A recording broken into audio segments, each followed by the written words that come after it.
जॾहिं तुंहिंजी ॻाल्हियूं ॿुधां थो न त दिलि चवंदी आहे त हिन कमाल खान खे माफ़ कयां, पर जॾहिं अकेलो थींदो आहियां ऐं राणे जूं यादूं ईंदियूं आहिनि त पोइ सोचींदो आहियां त इहो कमाल खान अञा ज़िंदा छो आहे ऐं दिलि चवंदी आहे त हुनखे वञी हींअर जो हींअर ख़तमु कयांसि।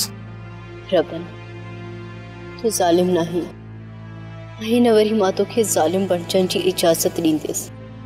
माफ़ करण हिकु वॾो अमल आहे। कमाल खान खे कुदरत वारो सज़ा ॾींदो। हा मीरा, ज़ालिमनि खे जेका कुदरत वारो सज़ा ॾींदो आहे न उहा असां नथा ॾेई सघूं।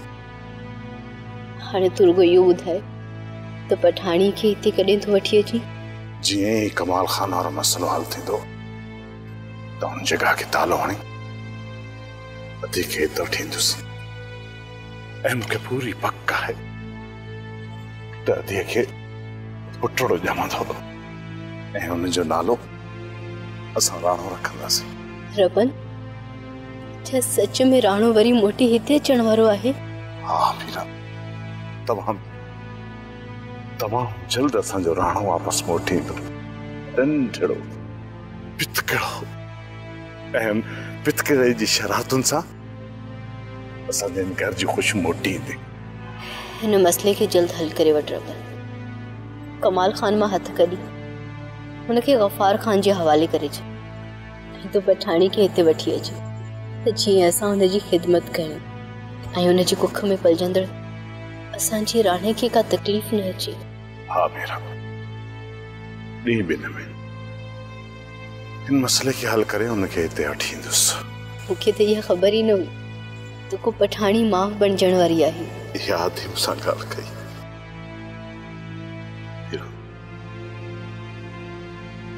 असां ॿाहिरि त न बची सघियो, पर हुन कुदरत वारे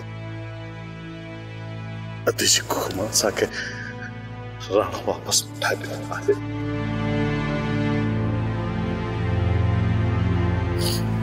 सोप सीरियल ज़हर ज़िंदगी तमाम एपिसोड ॾिसो हाणे HD क्वालिटी में। विजिट कयो असांजो YouTube चैनल सिन TV HD ड्रामा।